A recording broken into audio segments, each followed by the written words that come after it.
Welcome in to Behind Enemy Lines, a collaboration between the Paul Farrington Show and the Pack-A-Day Podcast. Paul, joined by Robert Ziggy Ziegler up at Harvard University, and Andy Herman, recovering from the Monday Night Football game between the Packers and Eagles last night. Andy logged on today, and Ziggy, without even saying hello first, just says, "You guys lose to the Giants, this show might be over." And Andy's like, "Yeah, might be over already." So, Andy, how are you doing? The hangover, the morning after. Splendid. I am swell, splendid, spectacular, all of the above, except the exact opposite for the most part. Very frustrating Monday Night Football game. I realized too, this is the first time we had week 4 where you guys lost and the Packers tied. This is the first time we've done this where both teams are on the losing end of things. So I guess misery loves company. We get to spend some time in each other's company and wallow in the fact that Detroit and Chicago are 1 and 2 in the division. And we are, buddies at the bottom of the NFC North. So yay us. How does it happen? How does it happen so quickly, guys? Like a second ago, we're beating the Lions and we're feeling great. Go back a couple seconds before that, and you guys have that fourth quarter in Pittsburgh. And I mean, it turns quickly. It turns quickly in football. And at least, we could have this sort of, I guess it'll turn into probably a therapy session for us. That's how our instant reactions normally go to Viking games, Andy. So if we can help you in any way, we're going to do the best that we can during this episode. I appreciate How are you guys doing? How are you guys doing? Doing great. This is kind of normal for us. Ziggy was all over. Nearly as bad for us as it does you guys. Ziggy was all over your comment section last night, Andy. We were both tuned in late night watching you. The weight of expectations certainly is a real thing. When you have very high expectations and you don't meet it, that's always a little bit worse. Also, you guys got the ability to go, you had to see your team lose, but then you get to hate watch on Monday Night Football and you got a very enjoyable hate watch. Like we the Packers didn't even get that. So at least you guys got something out of it. But I'm not sure I would call that game an enjoyable hate watch. That was just a tough game to watch in general. That might be true. That's like chewing a very rough, cut of meat that you spent way too much money for, and you're just chewing. And you're like, this is nowhere near as good as I was expecting. Because it's not like Paul and I are sitting back thinking, boy, the Philadelphia Eagles are going to win this game. That's awesome news for us. We love to see Philadelphia be on top. I want to see more runs on 3rd and 12 from the Philadelphia Eagles offense in the red zone. Like there is no winning in this. Yeah, there was some really dumb stuff by Philly. Like, it doesn't matter in the scheme of things, and certainly not where we even probably want to go with this from a Packers standpoint. But they did some really stupid things in that game, and just the Green Bay Packers completely just let them get away with it. The 4th down decision was one of the dumbest thing, probably the dumbest thing I've seen this year since Ben Johnson kicked it off to the Vikings on Monday Night Football and basically lost the game when we ran the clock out. I could not believe that they went for that. It was remarkable. There's like, even as they're lining up, like I'm just like starting like writing down my notes and stuff and trying to like get things together in the press box, and never really expected that. And all of a sudden it's like the ball's in the air. I'm like, what? I'm sorry, what? I'm like, what? They're throwing deep to AJ Brown. And I think it was Carrington Ballantyne on the coverage. Kudos to him for having good coverage on the play. But I was beyond stunned. And I honestly thought, like, at that point, I'm like, oh, they're going to get in field goal range. I thought they'd miss the kick because that's what they've done all season long. But I'm like, they're going to get in field goal range. And they kind of did, but not really. Yeah, I had the same exact reaction as you did. I actually was changing our thumbnail and titled to the live we were doing after the game, and I walked out and the ball was actually in the air, and I had to run back and get everyone I was watching the game with. I was like, Dad, you might want to come back downstairs here. Like, we're watching the game together, and the Packers have a shot. So Andy, the defense had, I called it a borderline heroic effort last night in holding Philly and all that star power to 10 points. But the offense just couldn't get the job done again. And I said, if you just gave the Packers 20 points every game this season, they'd actually be 6-3. Like, they'd have a better record than they do right now, which is shocking, right? Just 20 points. I'm just going to ask you flat out, like, is the Packers offense broken? Yeah, no, it's very broken. What's most concerning is that teams have been doing the same thing against Green Bay. And certainly it was a very similar copy and paste approach to what Carolina did a week ago to what Philly did. Now, Philly runs this style of defense anyway, so even more so, you knew basically what you were getting into in this game, and Green Bay had no answers for it.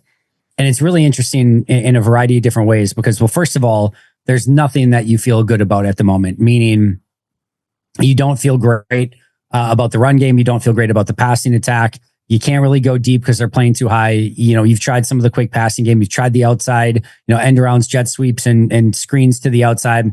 That hasn't really worked. Your line's not protecting long enough to get some of the deep digs and things like that. We've seen a couple of them, but now with consistency. And the big thing is your offensive line is playing poorly. But when you know what the other team's basically going to do and you can't do anything about it, that's a huge concern. And then again, going back to the offensive line, you run the ball, Josh Jacobs, over 20 times in this game. And along with Emmanuel Wilson, who got 1 carry, you average fewer than 3.5 yards per carry. Can't get the run game going at all. And then, Jordan Love is pressured per next gen stats on over 40% of his dropbacks. That's not great. And then, even above and beyond that, we talk about it all the time. We're like, well, Christian Watson's coming back. And once Christian Watson's coming back, those safeties are going to play deep and you're going to get 2 high safety looks and you're going to be able to run the football. And we also saw Matt LaFleur runs a lot of the jet sweeps and reverses and things like that to keep teams also, spread out wide. Teams are lining up spread out wide with 2 high safeties. They're as spread out as you can be. They're saying, here's a red carpet. Would you like to run the football with Josh Jacobs? And over are saying, yes, we would. We would love to run the football with Josh Jacobs. And they just can't do it. You're getting the most advantageous looks that you can imagine.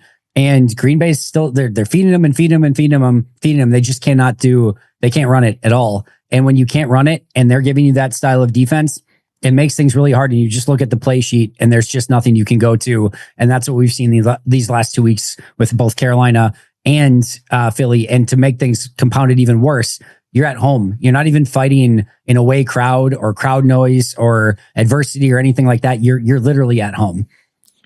Yeah. And I'm just looking here. I don't think anything exemplifies it better maybe than the first drive of the game where, I saw in LaFleur's press conference, he says, yeah, we were trying to establish the run. It's like, yeah, no shit, Sherlock. Yeah. It's like you go through 5-yard run, 3-yard run, 4-yard run, 2-yard run, 2-yard run, 1-yard run. It's like, yeah, they can't get anything going. Somehow, they find themselves on the Philly 38 and Jordan takes that massive sack to put them, out of field goal range, if you want to say they were in field goal range at that point there. I know it was a cold, windy night, but yeah, I mean, it sounds like I haven't looked too much into the 2 high safety problem that they have, but I keep seeing people bring it up. And, if you can't run the ball, it's going to be hard to. And now Jenkins is hurt. It's hard for me to see how it's going to get better either. Elgton Jenkins, it looks like he's going to be out for a long time. Heading into, not to look forward to next year when you've got a season ahead, but Rasheed Walker, Sean Ryan, Kennard are all hitting the open market.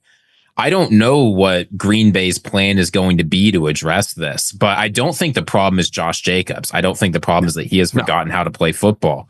The problem is that the offensive line, it's not like they're elite pass blockers either, but the run blocking is just not working. And I don't know enough to say how they're supposed to go in and fix that. If they need different coaching, if they need new personnel, if they have to do what the Rams did and just change how they run the football. That's what McVay did when the run stopped working in 2022.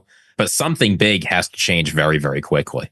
Yeah, and to your point, they're going to have some major questions on the offensive line. Not only that, but Elgton Jenkins has got basically a $20 million team option as well, which they're almost assuredly going to decline. So he's probably gone as well. They're going to have a ton of questions there. I mean, and it's just not even next year. They have a ton of questions right now.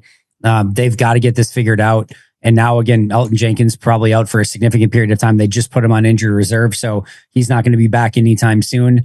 And, they spent a ton of money on Aaron Banks, a first-round pick on Jordan Morgan last year, a second-round pick on Anthony Belton this year.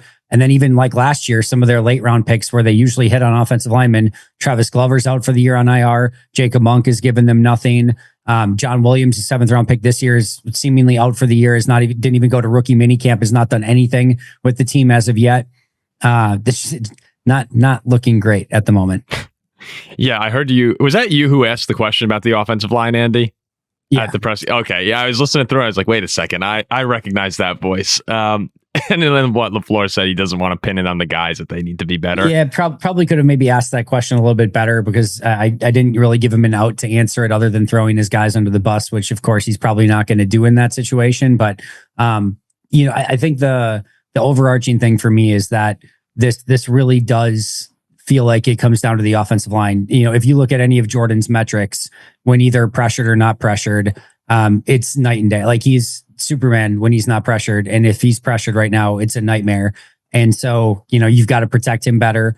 And then, again, Josh Jacobs, like you said, he hasn't forgot how to play football. If you give him any little crease, he's going to find it. And they're just not giving him anything to work with.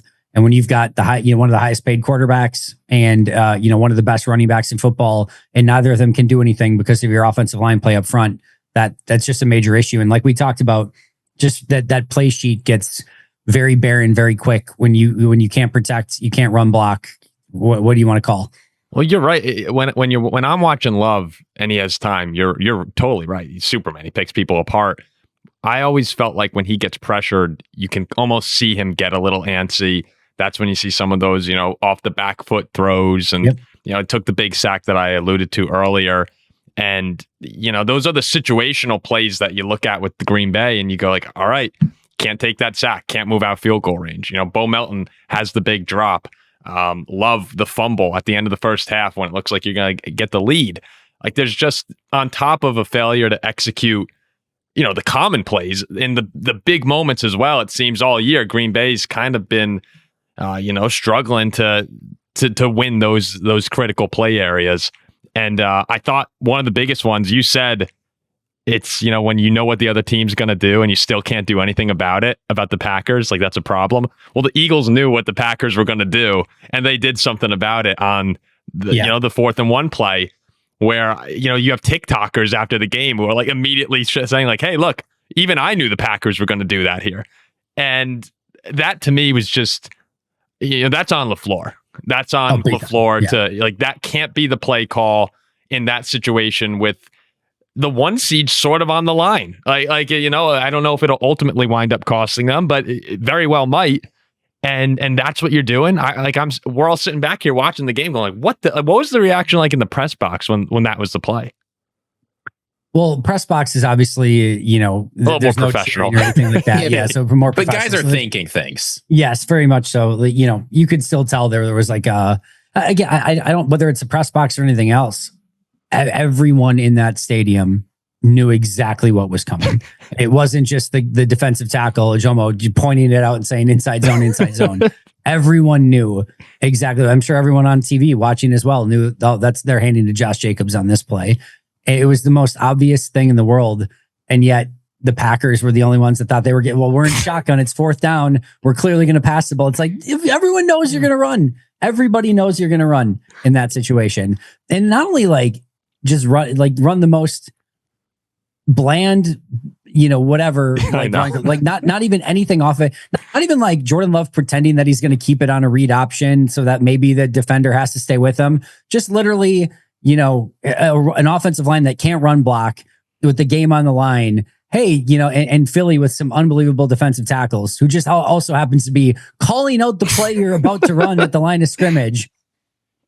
Get out of here. I'm sorry for laughing at the crash out, but you have to. You have to. Like, it's so stupid. The only thing you left to do is laugh because And how does somebody, I don't care. I don't care if it's the center or if I'm the center, all right. And this is obviously going everything's on Matt here. This isn't on any of the players. He called the play, etc. But if I'm Sean Ryan and they're calling out the play ahead of time, I don't care how many times Jordan asks for that ball. I'm not snapping that damn ball. We're going to 4th and 6 if need to. We'll take the delay of game. I'm not snapping that ball.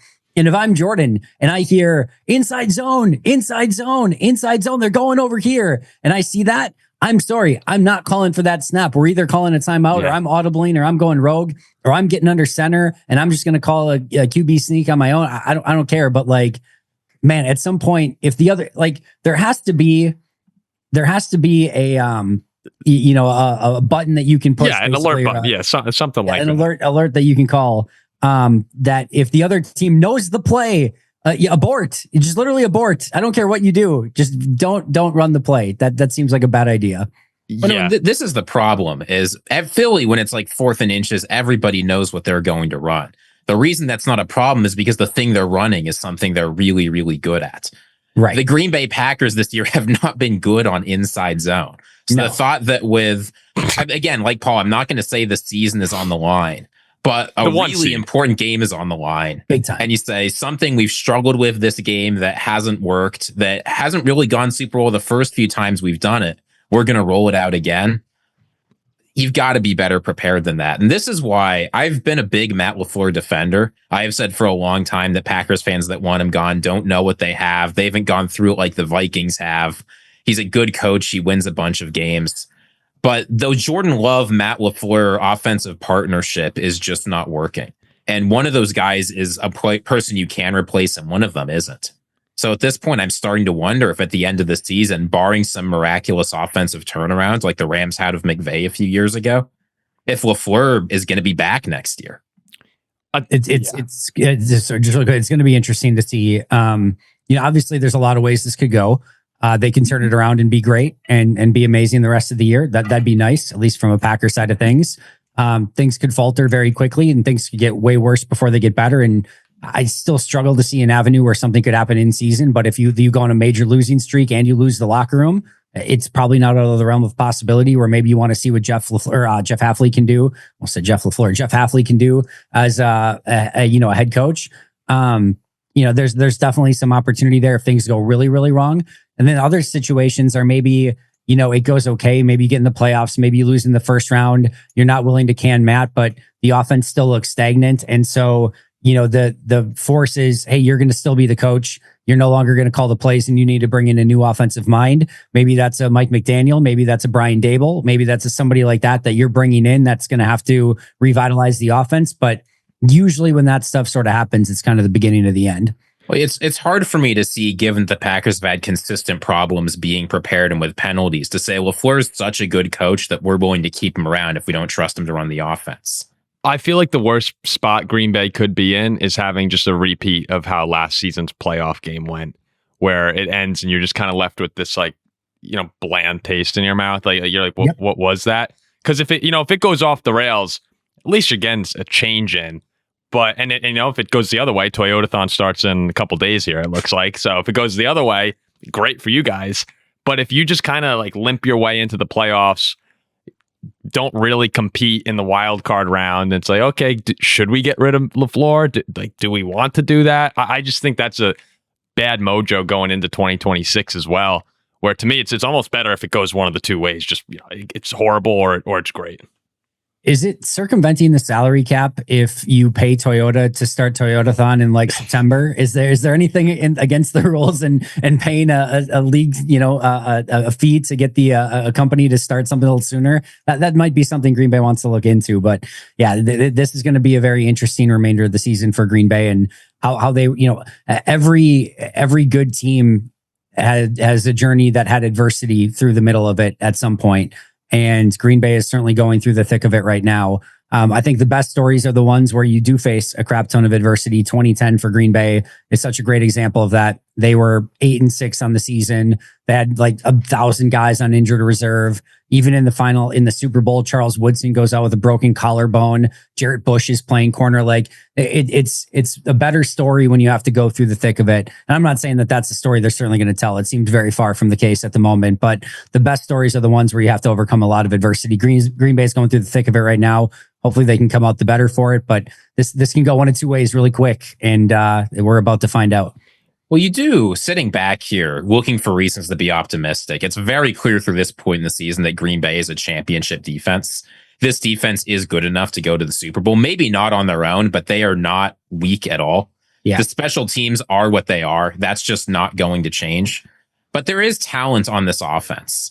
And if you want reasons to be optimistic, we're sitting here talking doom and gloom. The Packers are one game away from leading the division, having lost it by 3 to one of the better teams in the conference. Now, obviously, the way they got there is not pleasant, but you've got a couple winnable games coming up here. You've absolutely got to win in New York. If they lay a Carolina Panthers, Cleveland Brown-esque stinker there, the stadium might be empty when the Minnesota Vikings come to town. Except for us. From the fans. Except for us. But if you win the games against the Giants and the Vikings like you should, we've said that a lot of the Packers, but you're 7-3-1. Hopefully the offense is looking better. You've got the talent on the team. The season is not over. the funny thing is if everything goes chalk this week, you guys beat the Bears by Vegas favorites. The Packers beat the Giants, and the Eagles beat the Lions. And the Packers are in first place in the NFC North. So, there's a long time left. The other crazy thing is that the Packers are 10 points away from being undefeated. Yeah. Like 10 points. They lost 3 games by 9 and they tied a game. So in their 4 non-losses, it's by a combined 9 points. So 10 more points in the right spots, and they are undefeated on the season. So just been that kind of year for Green Bay, and it just like in very Green Bay fashion too. Like, of course, the one game Green Bay puts up 40 points is the game that the defense no-shows and allows 40 points. And you can't win the game that the offense shows up in a major way and scores 40 points. And then like 3 games where you allowed a combined 39 points, you're 0-3 in those 3 games. It's just remarkable of like, they just cannot play complementary football and like show up for a game and be like, you know what, we're going to actually play offense, defense, and special teams for this game for 4 quarters. And imagine that. And, the closest was obviously Detroit. And when they did that, they looked pretty damn good. Oh, when they're on, their peak is as high as any peak in the league. And that's we had so many Packer fans in the comments last night who were just done. And I didn't blame them. Like when you have games like that, it's easy to just give up. And football is, we talk about all the time how reactionary week to week it is. I mean, I feel like I say that. I think I say that on every single one of our shows. But Marcus Freeman, the Notre Dame coach, who, we almost bring up Notre Dame every show too, it seems, he was talking the other day because, we started off 0-2, and he had a great quote when he was saying, we stay in the moment and we stay in the struggle. And the last 2 years, Notre Dame has definitely started off with some rocky roads. And I think that's sort of what Green Bay's got. Like right now, kind of embrace the struggle. And it's a young team, but they're really not that young anymore. I mean, they're young compared to the rest of the league, but these guys have been around and they've been to playoff games. Like they're a more experienced group than just saying, hey, this is the youngest team in football again. Like they need to look in the mirror and really determine whether or not they're going to turn this thing around. And if they lose to the Giants, it's over. That I'll come out and we'll do the show next week. We'll be like, all right, like Andy, it's been great. Well, we'll just talk about the Vikings the rest of the year and how horrible our lives are as Vikings fans. But this is the gut check time. And of course, the Giants, go and get a new coach right before the game, and I'm probably going to give some unscouted looks. And Green Bay struggled with the Giants in the Matt LaFleur era. Like just they had the game where Cutlets, what was his name? Tommy DeVito. Tommy DeVito beat him. Like that was a remarkable game. Dexter Lawrence has been an absolute pain in their side. So yeah, Green Bay has actually struggled with the Giants in Matt LaFleur's tenure, and it doesn't make any damn sense. So nothing would surprise me in this game whatsoever. So the DeVito game was one of the most surprising games I think I've ever watched. Because that was a joke. Like I'm here in Jersey, and like that was truly a joke when he was playing. It was just tanking. Probably the clearest form of tanking I've ever seen in my life. And when they won that game against you guys, I was like, what? What is happening here? So you mentioned Green Bay's peaks are as high as anyone. Their lows are lower than the Tommy DeVito Giants and the 2025 Cleveland Browns too. Like that's just what this team's DNA is a little bit. If you just don't know what you're going to get week to week. And if you want to make a run at things, like you can't make a 3-game run through the playoffs and through a Super Bowl if like in any given week you can lose to one of the worst teams in football. And it easily could be on the table again this week. Well, and then we kept saying on our show, the Lions, when they have a bad week, they come back and they just beat the crap out of a bad team. Like they do it. They've done it for years now. When they play a bad team, they leave no doubt. They're pissed off. Yep. Yeah. And that's, that to me is a mark of a champion. Like that's a trait you need to have is can you actually blow out the teams? Not just squeak by, and squeaking by is fine as long as you win, but they go out there and they just embarrass these guys. They show how good they are. And honestly, I think that imposes fear in a lot of teams they play. And Green Bay, they're just a bizarre team. Of all like the real contenders, they just seem to have an on-off switch that they have no control of. And I guess we'll just have to see with LaFleur. Like, yeah, everyone's asking, should he be fired? Not now, obviously. But we'll see how the next half of the season goes. The interesting thing for you guys is like, if you're looking for a pathway, right? Your pathway is if Green Bay is just not good, all of a sudden there's a pathway, right? Because Chicago at home, Green Bay, Washington, Dallas, New York, Green Bay again. Like all of a sudden, if Green Bay is not good, that 6 doesn't sound so hard. Now you have Detroit and Seattle; those two very difficult. That's probably 2 losses. But again, I'm not necessarily saying that. I'm just saying if you're looking for optimism from a Vikings standpoint, all of a sudden Green Bay is not good at the sport of football. Certainly advantageous for you guys. Well, we've got our own problems with coaching, which we'll get to when we hit the Vikings. But I don't think Vikings fans are a whole lot happier about what's going on in Minnesota than Packers fans are of what's going on in Green Bay. And I don't think we're feeling more optimistic either, are we, Paul? Optimistic? No, I'm not feeling optimistic at all. But I've completely accepted that, this season, if anything comes of this season, it's a cherry on top to me. Like I'm fully on board the JJ needs to get better trained. So even when we lost to the Ravens, now was JJ better in that game? No, but I've realigned my expectations in an attempt to prevent future heartbreak. With that said, I also think if we beat Chicago, we're right back in the race the next weekend at Green Bay. So I will surely wind up being hurt again. But as of right now, I'm comfortable. And yeah, you know what? It's all about development. And I'm trying to convince myself. What fan bases do you think are legitimately happy right now? I'm going to say the Patriots, the Rams, the Colts, the Rams, the Seahawks. And I'm actually going to say, I think for the most part, the Bears as well, just based on like expectations going into the season and how they've been on mostly a winning streak as of late. I know they had a loss a few weeks ago, but I'm going to say those are the 5 fan bases that are actually like legitimately satisfied. And I think the other 27 are some level of frustration. I know maybe like Detroit would go on the happy side, but they were just pissed a week ago to no end because they lost to you guys. So I think there's 5 legitimate happy fan bases. I think that's accurate. I'm looking through. I mean, Chargers are probably sort of happy, but I'm 7. They're a sneaky 7-3. That's like a very quiet 7-3 team. Agreed. Chargers fans are still thinking of the time they lost in New York a few weeks ago to the Giants, I think. Yeah. I would bet you that Green Bay and Buffalo are 2 of the unhappiest fan bases at the moment. You guys seemed more unhappy last night than maybe I've ever seen the Packers fan base, at least since the beginning of the Love era. I think this is honestly the most frustrated. Even like before this week, this season's been the most frustrated that I've seen the Pack. Like when they were dude, I saw Fire LaFleur tweets after the first preseason game.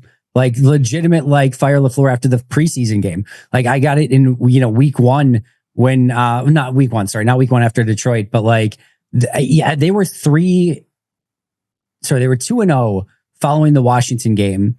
And one of the narratives was, should the Packers move on from Matt LaFleur so that they can sign Jeff Hafley as head coach? And they were 2-0 and had beat the Detroit and Washington, like 2 what seemed like good teams at the time.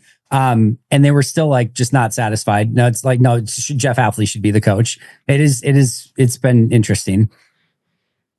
Yeah, I mean, it would be fun to go in there in 2 weeks and really put the nail in the coffin on this.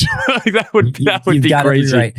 While we transition over to you guys, just a note while we were recording here, a player that your team and the Packers were interested in, Asante Samuel Jr. signs with the Pittsburgh Steelers. Really? Interestingly enough, on the practice squad, so not even a active roster signing for the Pittsburgh Steelers, signs to their practice squad. So we both do not get what we want. Asante Samuel ends up with the Steelers of all teams.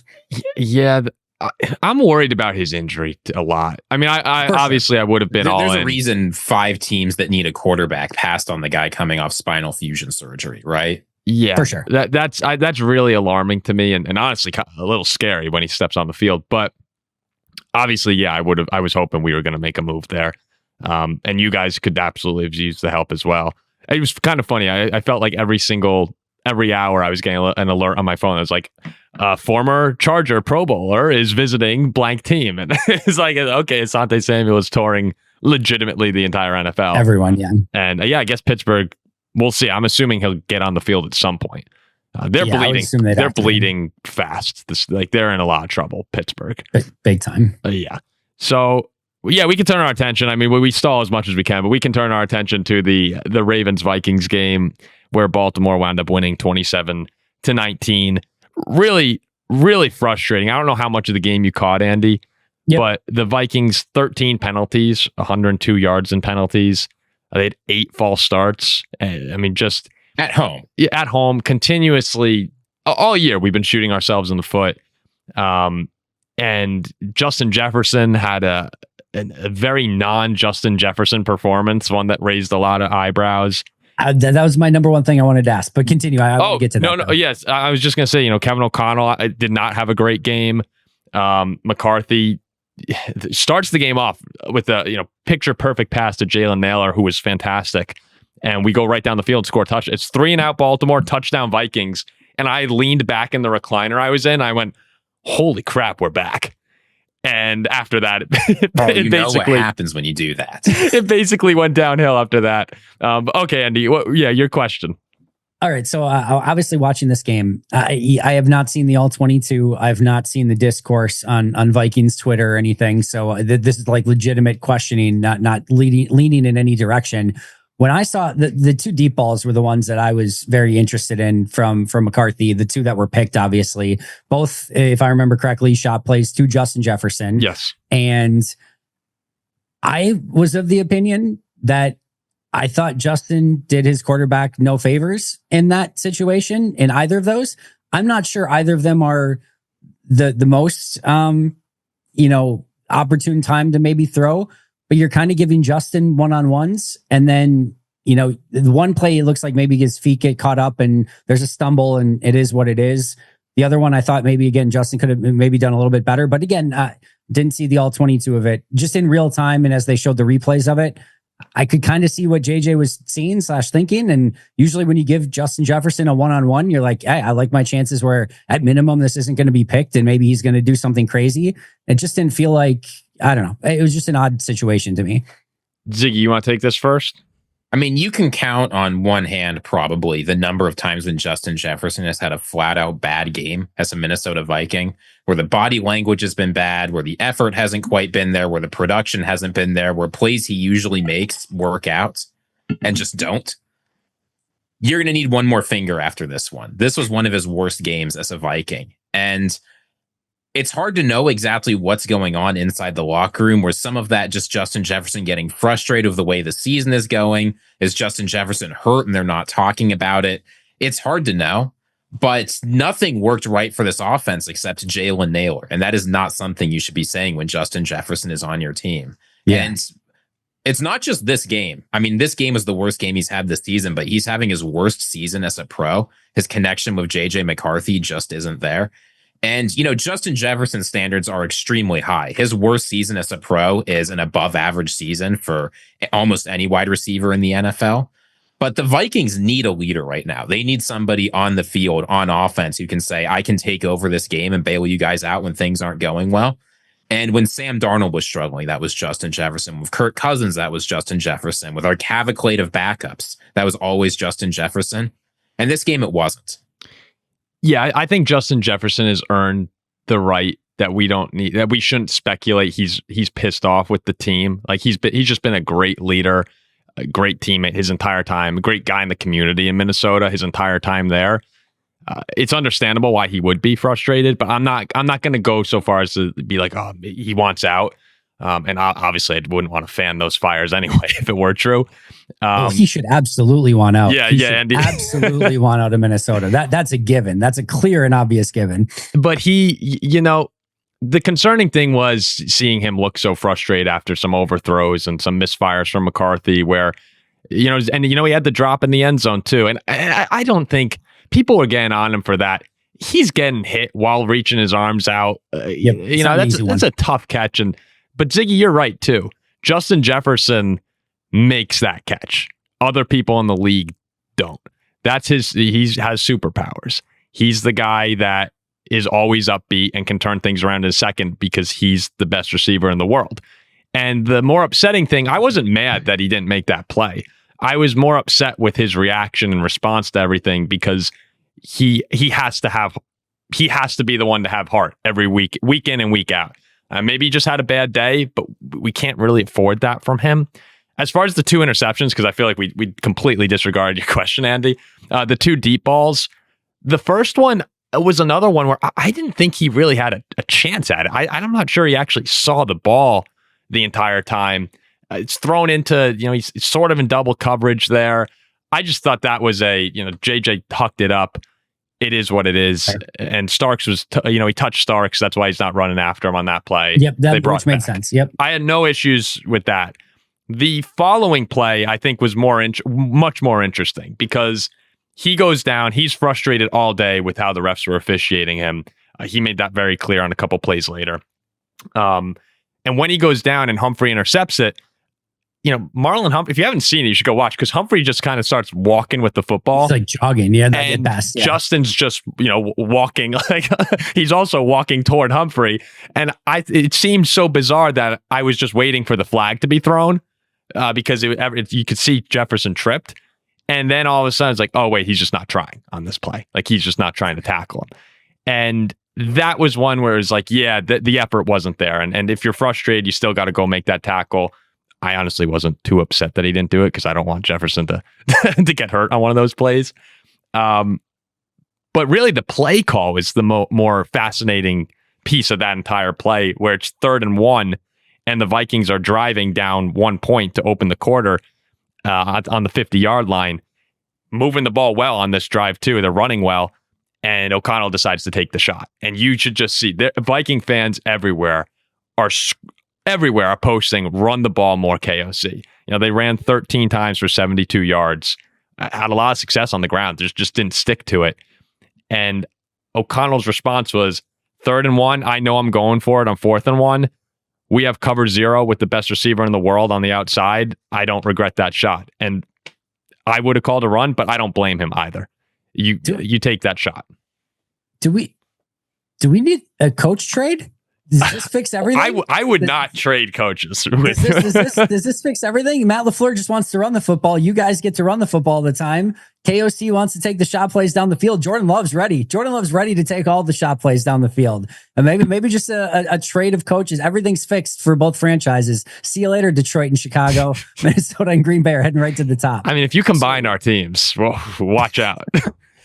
I mean, I'll say this. Well, I think there's like some funny coincidence there. Both of these coaches, I think fan bases feel like have the same problem. Their play calling is just not responding to the situation their team's actually in, right? We've talked about it with Green Bay, but with Minnesota, JJ McCarthy, you can see this from the advanced stats. You can see this from watching how his leg moves when he's throwing. The more times he throws in the game, the worse the mechanics get and the worse the throws get. Like his EPA is basically a straight line up for the first drive or two and then a straight line down for the rest of the game, almost every single game. His mechanics start out pretty good and then degrade once you get to past 20 or 25. And this shouldn't be a surprise given how JJ McCarthy played in college. But in a game where our run game is working okay, and it's not like we're down 21-0 in the second quarter like the San Francisco 49ers, JJ McCarthy gets 42 passes dialed up. And a lot of these are deep passes for a quarterback who already struggles of holding the ball and dealing with pressure. The play calling in Minnesota, too, is just not responding to the game situations we're actually in and what JJ McCarthy can actually do.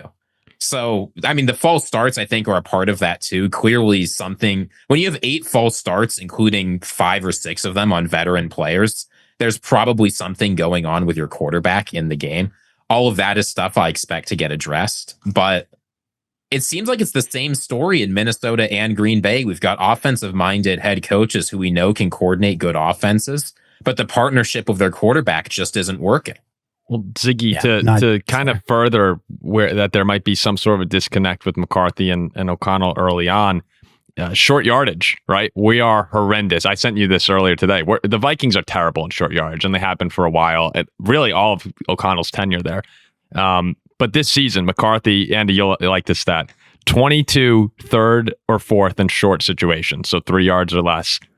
They've had 1 fumbled snap. They've had 1 defensive offsides. 6 run calls. They converted 5 of those. And 14 passing calls. Guess how many first downs on the passing calls? I'll say, I don't know which direction you're heading me. I would have said probably like half. I'll say like 3. 0.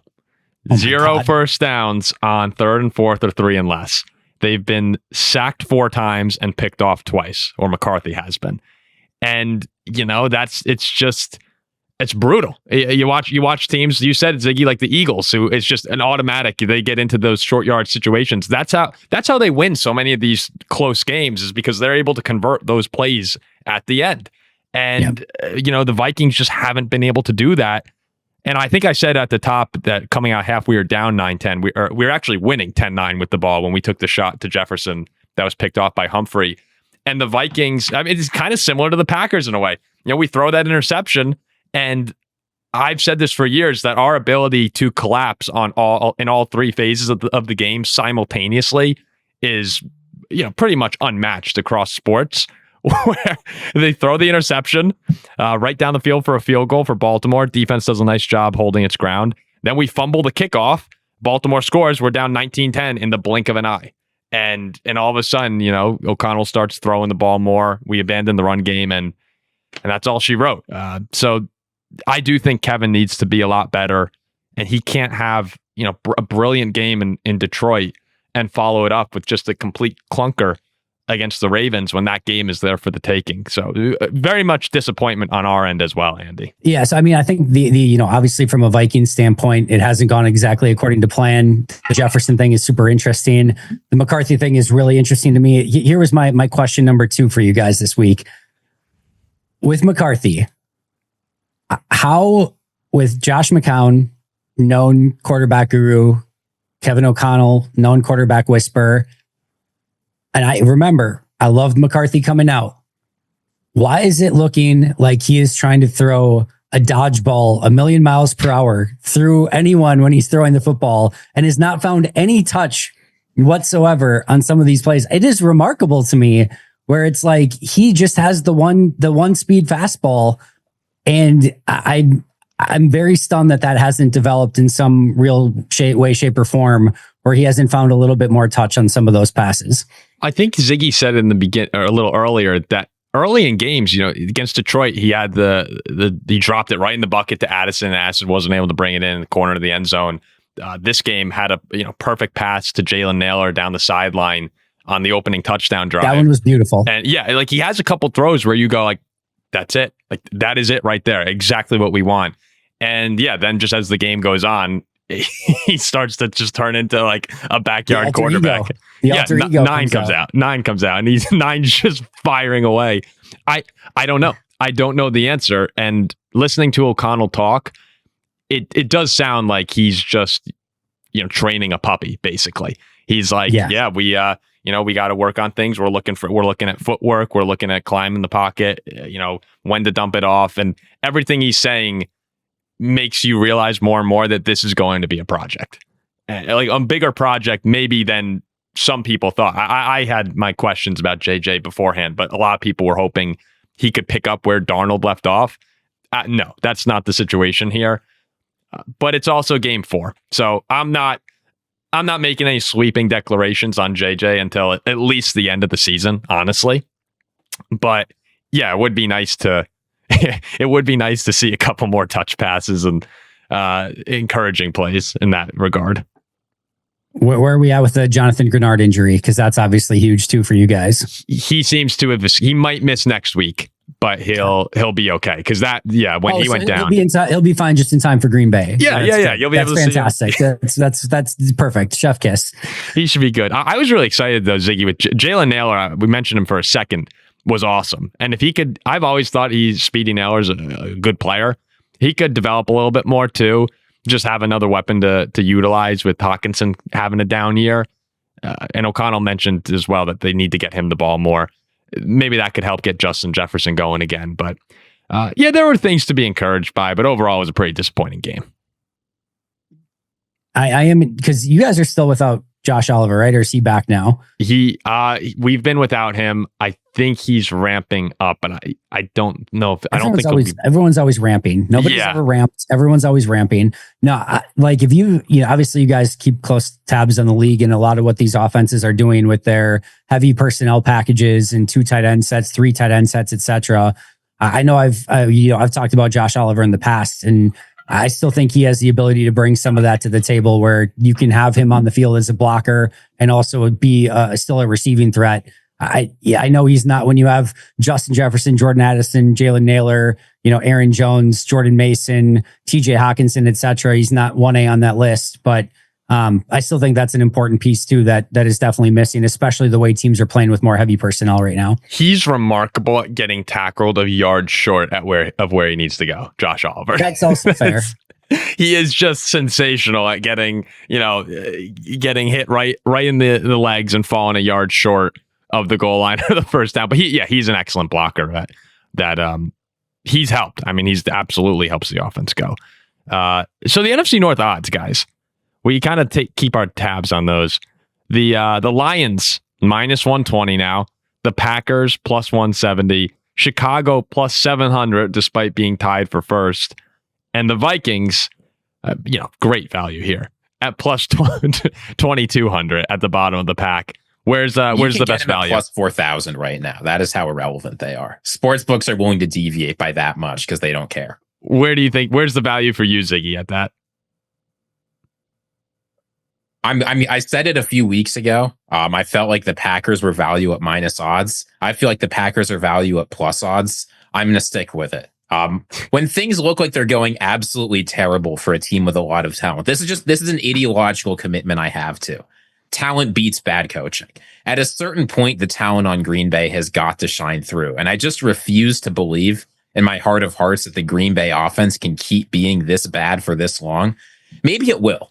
Right. There's absolutely a possibility that this Green Bay has already peaked for the season and it's a long, painful, slow downhill from here. I just don't believe that's going to happen. There's too much talent on this offense and on this defense. I still think they've got as much talent as the Lions. They still have plenty of division games left. It's not like they're out of it. I'm going to stick with Green Bay at plus odds and just hope that things turn around because they have to. Surely. What did I get my Bears bet in at? Was it plus 1,200 last week? I think it was up there. I can check on it, but yeah, no, you got that in at a nice spot. I'm holding on to my plus 1,200 Bears. I'm not cashing it in early. I'm holding it on my plus 1,200 that I got from a week ago. But like legitimately, as we're sitting here right now, what'd you say the lines are minus what? The Bears last week were plus 850. You might have even gotten them the week before that, though. Maybe it was the week before that. I think you might have. Right now, the Bears are plus 700. And what are the Lions at? Lions minus 120, Packers plus 170. Minus 120. Like I might actually be making some investments here. Minus 120 on so you're done. The Lions. You're done. Feels fantastic. That feels like stealing at the moment. I just think they're the best team. Where does this end up if Green Bay does the unthinkable and goes to New York and loses this week? I thought you were going to say wins. If Philly, thought you were going to say wins. It's not unthinkable at all. You're right. It's not unthinkable at all. So if Green Bay goes to New York and loses, and Philly beats Detroit, and Chicago beats Minnesota, where do you think Chicago's odds are at the end of next week? Plus 450? Lower than that. Plus 550, I think. Plus 550? Yeah, I think Vegas is very confident in Detroit over Chicago, regardless of what happens this week. Now, what happens if the Vikings beat the Bears in that same situation? All of a sudden, that's a really interesting one too. That actually is like, jokes aside, that does make it like pretty entertaining. Then the Viking Packer game takes on pretty massive. You guys might get to like plus 1,800. Yeah, we might crawl our way back up into if the Vikings somehow won the division this year, it would be the most that would be more shocking than the Minneapolis Miracle. I will wear a Vikings jersey and skull for you guys for a solid 5 minutes if the Vikings win the division this year. So I actually have a very short, kind of very embarrassing thing to tell you guys now that I mentioned the Minneapolis Miracle. I didn't mean to do it. I was watching something. It came up today. I was on YouTube and I saw the play, and every time I see that, I click it. and I'm watching it over. And I watched the Favre versus 49ers throw as well. And I read a comment that was just like, this is the magic of football. And I was just like reflecting on how awesome that play was, like that night in my house. And I actually had a tear run down my face. And I was just like, okay. I actually put down my phone. Football, I put down my phone. No, it was a great memory. I put down my phone and I was by myself and I went, okay, I need to get myself together. I just walked upstairs, looked at my sister, was like, I think I just cried over the Minneapolis Miracle. Like, yeah, we're in a bad spot, man. I feel the same way on the Tracy Porter play. I totally get it. I totally understand it. I do cry on that play as well. that I actually cry. Different eye for each two, yeah. So week 11, we'll look ahead here now. The Bears go to Minnesota, where the Vikings are shockingly 2-0 in the division. And the Chicago, they're 1-2 now, right? Or are they 0-2? The Bears are currently 0-2, right? They lost to the Lions and Vikings. 0-2 in the division. 0-2, yep. So the Bears are, and what's the line on that? You said we're 2.5? Complete lack of preparation on the FanDuel stuff. The Bears this week are currently set at negative. The Vikings minus 3.5. Minus 3.5 Vikings for Minnesota. 3.5. Jeez, you don't feel good betting the Vikings in any situation. All the Vikings lines coming out. Like last week, I think Baltimore was minus 3.5. It's like, oh, might be a good bet. So looking at this one, guys, I know that I always feel that this is a cop-out statistic to point to when you mention the turnover battle in the game. But Chicago on the year is plus 14 in turnover differential. The second closest team in football are the Jaguars and Tampa Bay at plus 8. So they're doubled up on the entire league in turnover differential, which they've been doing a great job of all season. And JJ McCarthy in 4 games has thrown 6 interceptions. When the Vikings win the turnover battle or are even tied under O'Connell, they're 33-4, which I kind of blew my mind, actually. So that is what I'm keyed in on. Is McCarthy going to have a massive mistake? He did the first time they played, and we were fortunate enough to have that magical fourth quarter.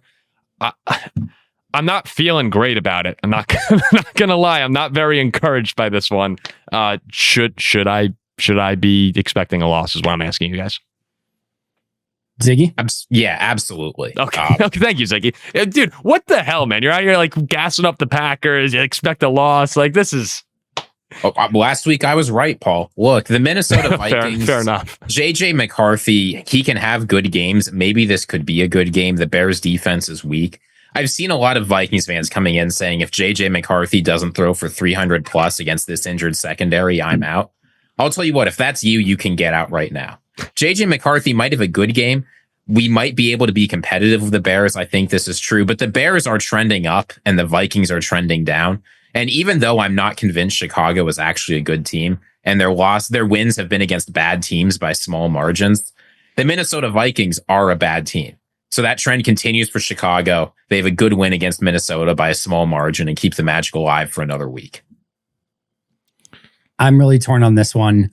I've literally gone back and forth about 3 times just while you and Ziggy have kind of talked about this. I'm going to say Minnesota only because I think Justin Jefferson has a massive bounce back game, has one of his best games of the season, and the Bears don't win the turnover battle. It's always tough playing in Minnesota. Weird things happen. You guys do a great job with crowd noise. I mean that sincerely, not like piping in noise. I mean like your crowd's fantastic and it's loud as hell in there. So yeah, I'm gonna very, very scarily go Vikings over Bears. I will too, very hesitantly. I felt, to be honest, last week when I picked us over Baltimore, that might have been a little bit more optimistic than I should have been. I'm going to pick us to win a close one again, but it's going to start. Chicago's averaged 185 yards on the ground the last 5 games, and it's going to be important. You know, we got torn up in the second half on the ground by Baltimore. They just started running all over the place. And that was kind of surprising after shutting down Jahmyr Gibbs in Detroit. After you see what they do against the Commanders. I really don't know how we had that performance against the Lions. So we got to get back to that and try and get them in, second and long, third and long situations and get Caleb to make a mistake. the other thing is it's hard to bring Caleb Williams down. he is a master at escaping. But you just got to try and plays have almost disappeared from this Bears offense, which is such a change from last year. Yeah, so you just got to find a way to. You can't let him catch rhythm because if he gets going, then they get Swift and Monangai, and I think we'll be okay. But it starts with JJ can't throw interceptions and stopping the rushing attack. So I'm gonna pick us as well, not confidently. Packers at Giants. Giants just fired Brian Daboll. The Packers can't beat good teams. Something has to give here. Like, what are you picking, Ziggy? Packers win, Giants cover. It's going to be ugly. I think, even though I think Green Bay's offense is going to get it together, I'm not sure this will be the week. Even though the Giants are not a good team, that defensive line scares me.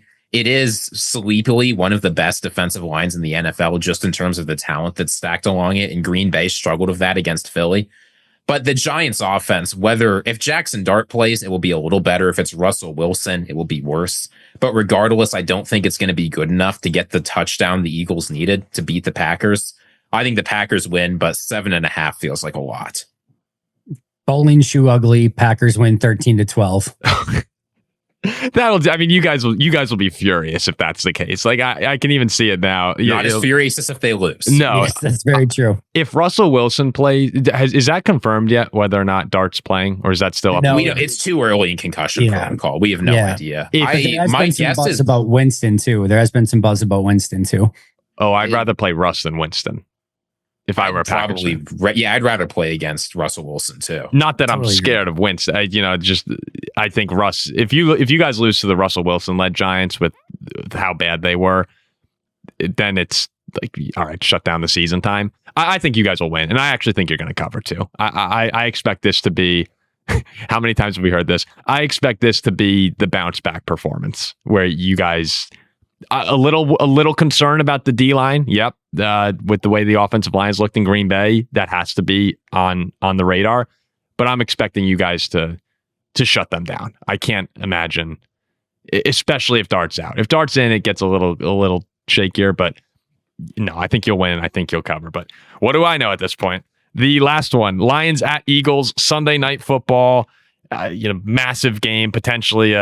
An NFC Championship game preview. It's the one that we were stripped of last year with all the Lions injuries. The Eagles are 2.5-point favorites. No, the Detroit's going to win this game. The Eagles fundamentally are a cowardly team. You can see it from how they called the plays last night. They do not like aggressive passing. You get maybe 1 or 2 aggressive plays from them a game. I still, that run on 3rd and 12 in the red zone just lives in my mind for what you should never do in a football game. The Detroit Lions are the exact opposite. They're maybe the most aggressive team in the NFL, but they're good enough that when they're aggressive, it usually works out. I think Detroit has heart. Philadelphia's offense is broken. I'm taking Detroit to win this one by at least a score. Detroit wins. I think I'm with Ziggy on this one. I was not super impressed with Philly overall. Their defense played well, but I honestly think that was a lot more with Green Bay's offense completely crapping the bed. So I'm gonna say Detroit in this one.